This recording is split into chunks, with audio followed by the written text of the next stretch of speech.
Hey there, have you ever wondered if you are one of the many people who are colorblind? What does it mean to be colorblind anyway?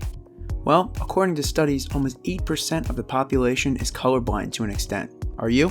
Do people with colorblindness only see black and white, just like dogs, or is there more to it? Today, we'll take a test to see if you are colorblind and how you're affected. Before we get started, make sure to click that subscribe button so you can be notified whenever we upload another great video for you. Test number 1, red-green. Okay, so being colorblind doesn't exactly mean you can't see any color. What do you see here?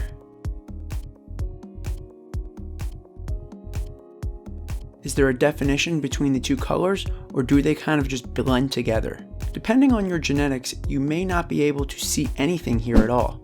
This type of colorblindness is called Protanopia. Maybe the colors are indistinguishable, or maybe they're very distinct for you.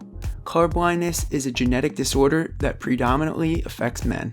Chances are, if you're a man, you might have some trouble seeing the number hidden in this picture. What colors do you see? If you can distinctly see the differences between the green and the red, then you might not be affected by this type of colorblindness. But stay tuned to see if you're affected by all the other types as well. But if you have trouble seeing them as separate colors, keep watching to see the other examples we've gathered for you as well to really test if you're colorblind. Test number 2, blue-purple. You've made it to the second round of the test. Are you totally sure you aren't colorblind yet? Well, let's find out and see. In the next set of pictures, can you tell the difference between the blue and the purple colors?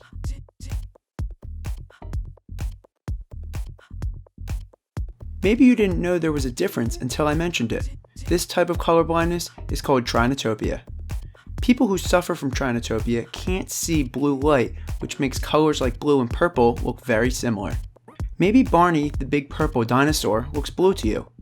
If you have Tritanopia, then you may have trouble telling apart blue and purple shirts or even a box of crayons without reading the labels.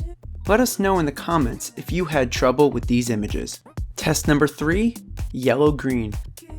Alright, did you think the first two were easy? Let's try this and see how it goes. Yellow and green are two of the most difficult colors for most people to tell apart.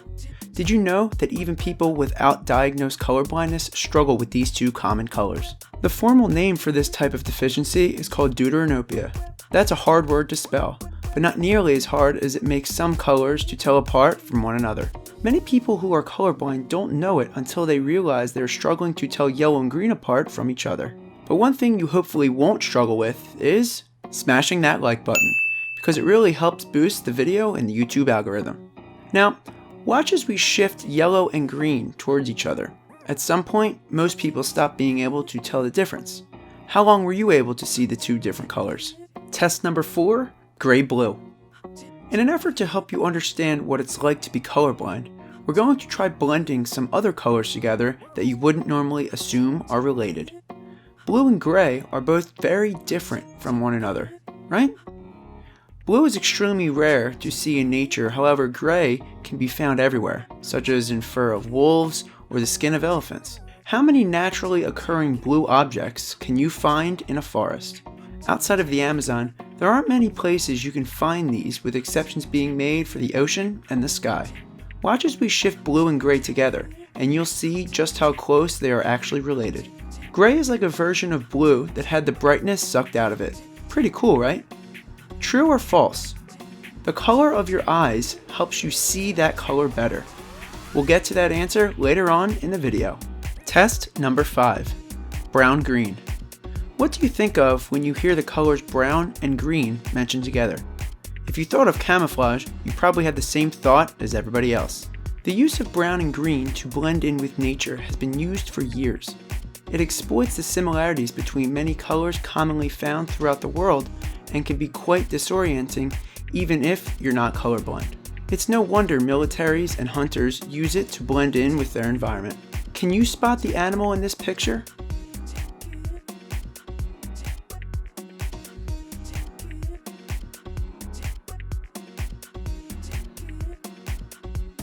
If you can't see it, that means the camo is working. Does this mean you're colorblind? Not quite. Let's try this image first.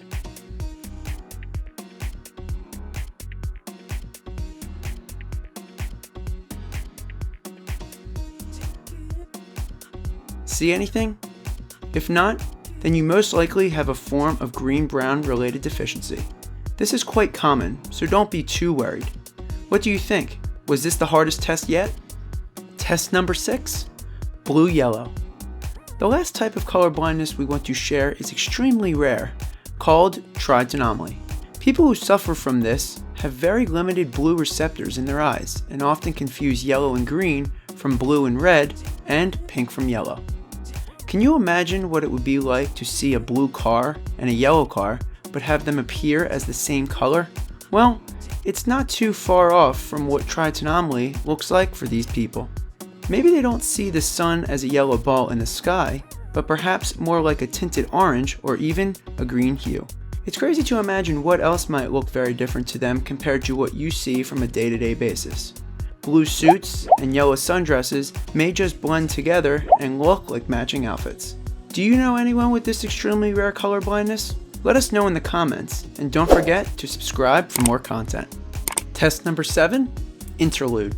Now, this isn't necessarily a test, but as we mentioned earlier, did you know that men are more likely to be colorblind than women? Yep, apparently up to 8% of men have some type of colorblindness, but only about 0.5% of women are affected by this condition. The reason this happens is due to the way genes are passed on. Colorblindness is linked to the X chromosome. If you're a man, which about half the Earth's population is, then you have one X and one Y chromosome. And guess what? The mutation of colorblindness only needs to be passed on by one parent for it to have a high chance of being expressed in men. Although there is no way to avoid inheriting this gene, the good news is this is not life-threatening or meaningfully harmful to the people who have been affected by it or are genetic carriers of it. Do you know someone who is colorblind? Chances are you know someone who is colorblind, but you would never know it because it doesn't have any physical or behavioral signs. Okay, let's get back to the question we asked earlier. Does the color of your eyes help you see those colors better? The answer is false. The color of your eyes has no correlation to how well you can see that color. Have a set of baby blue eyes? Well, it won't help you see any better than if you had green or brown eyes. Number 8, Achromatopsia. This is the real color blindness. Light is perceived in two different photoreceptors of your eyes. One is a cone and one is a rod. Because rods are for vision with low light, most forms of color blindness are the result of a rod not being sensitive enough to see certain light. Another term for this disorder is rod monochromacy, because the cones are almost completely missing. Since the cones see colors whereas rods only see light, this relates to complete color blindness and even a strong sensitivity to bright light. We think that this is similar to how most dogs perceive the world as well. Although red lights are unavailable, it's most likely that they see in a large spectrum of yellow and blue. How do you think this would affect your vision? Leave us a comment below. Did you find the colorblind tests in this video easy, or did you struggle with them? Did any of the colors look very similar to you, or were they all distinct and visible?